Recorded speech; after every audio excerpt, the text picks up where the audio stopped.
Έξοδος, κεφάλαιο 34. Οι δεύτερες πέτρινες πλάκες.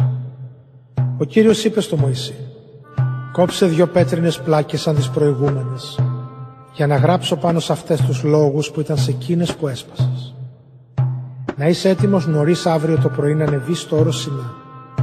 Θα σταθείς εκεί μπροστά μου στην κορυφή του βουνού. Κανένας δεν θα ανεβεί μαζί σου και κανένας δεν θα εμφανιστεί πουθενά σε όλη την περιοχή του βουνού. Ούτε πρόβατα, ούτε βόδια θα βόσκουν στους πρόποδες».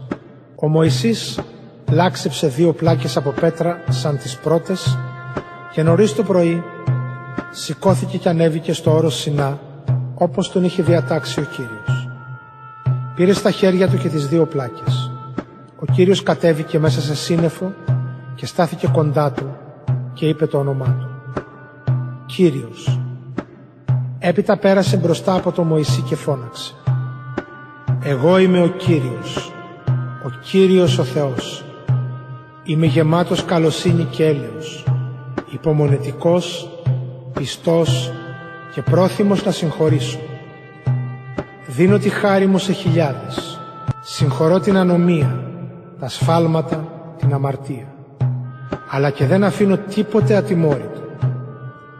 Η τιμωρία για τις ανομίες των πατέρων πέφτει στα παιδιά τους και στον παιδιών τους τα παιδιά, ως την 3η και την 4η γενιά». Τότε ο Μωυσής έπεσε με βιάσεις στη γη και προσκύνησε. «Αν λοιπόν έχω την εύνοιά σου, Κύριέ μου», του είπε, «τότε σε οικετεύω να έρθεις μαζί μας, γιατί αυτός ο λαός είναι απίθαρχος.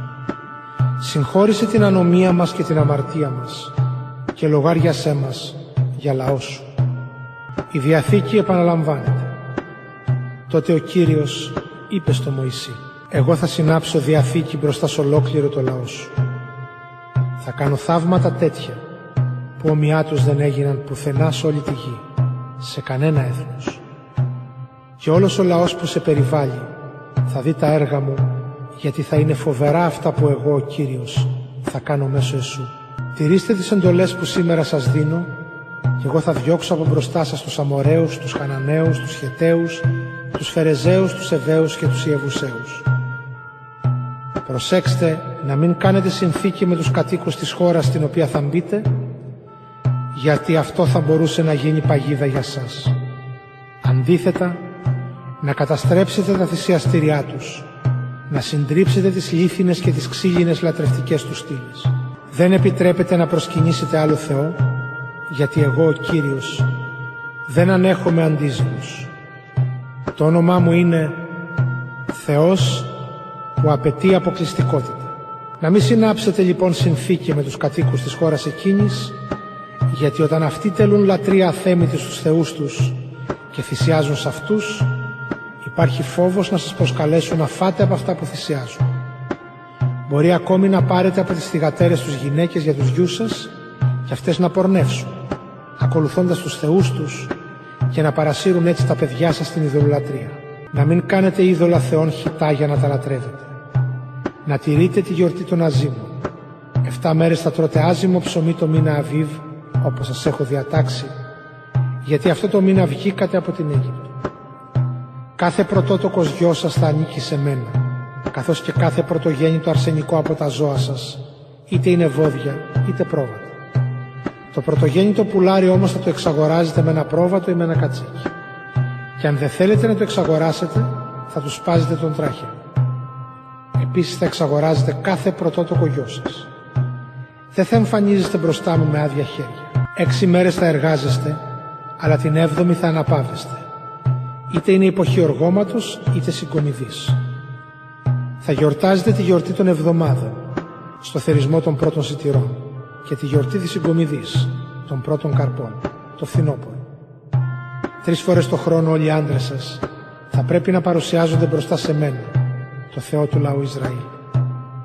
3 φορές το χρόνο θα παρουσιάζεστε μπροστά σε μένα, το Θεό σας, όταν θα έχω διώξει από μπροστά σας τα άλλα έθνη, για να σας δώσω τα εδάφη τους, και κανείς πια δεν θα έχει βλέψει στη χώρα σας. Δεν πρέπει να μου προσφέρετε ένζυμο ψωμί όταν θυσιάζετε ένα ζώο σε μένα. Κρέας από την πασχαλινή θυσία δεν πρέπει να το φυλάτε ως την άλλη μέρα το πρωί. Τα καλύτερα από τα πρώτα προϊόντα του αγρού σας θα τα φέρνετε στον οίκο του Κυρίου του Θεού σας. Δεν πρέπει όμως να βράζετε το κατσικάκι στο γάλα της μάνας του. Τέλος ο Κύριος είπε στο Μωυσή: γράψε αυτά που σου λέω, γιατί με βάση αυτά τα λόγια εγώ θα συνάψω διαθήκη μαζί σου και με τους Ισραηλίτες. Ο Μωυσής έμεινε εκεί μαζί με τον Κύριο 40 μερόνυχτα. Ψωμί δεν έφαγε και νερό δεν ήπιε. Και έγραψε στις πλάκες τους λόγους της Διαθήκης, τις 10 εντολές. Η κάθοδος του Μωυσή από το βουνό. Όταν ο Μωυσής κατέβαινε από το όρος Σινά και οι 2 πλάκες του νόμου ήταν στα χέρια του, δεν ήξερε ότι το δέρμα του προσώπου του είχε γίνει λαμπερό όση ώρα μιλούσε με το Θεό. Ακτινοβολούσε. Ο Ααρών και όλος ο λαός κοίταξαν τον Μωυσή και είδαν ότι το δέρμα του προσώπου του έλαμπε. Γι' αυτό φοβόντουσαν να τον πλησιάσουν. Ο Μωυσής όμως τους κάλεσε και τότε ο Ααρών και όλοι οι άρχοντες της κοινότητας πήγαν κοντά του και αυτός τους μίλησε. Ύστερα πλησίασαν και οι υπόλοιποι Ισραηλίτες και ο Μωυσής τους ανακοίνωσε όλες τις εντολές που του είχε δώσει ο Κύριος στο όρος Σινά. Όταν ο Μωυσής τελείωσε τη συνομιλία του μαζί τους, σκέπασε το πρόσωπό του με ένα κάλυμα. Κάθε φορά που ο Μωυσής ερχόταν ενώπιον του Κυρίου για να μιλήσει μαζί του, έβγαζε το κάλυμα, ως την ώρα που έβγαινε από τη σκηνή και ανακοίνωνε στο λαό τις εντολές που του είχαν δοθεί. Τότε οι Ισραηλίτες έβλεπαν ότι το πρόσωπό του έλαμπε. Ύστερα έβαζε πάλι το κάλυμα στο πρόσωπό του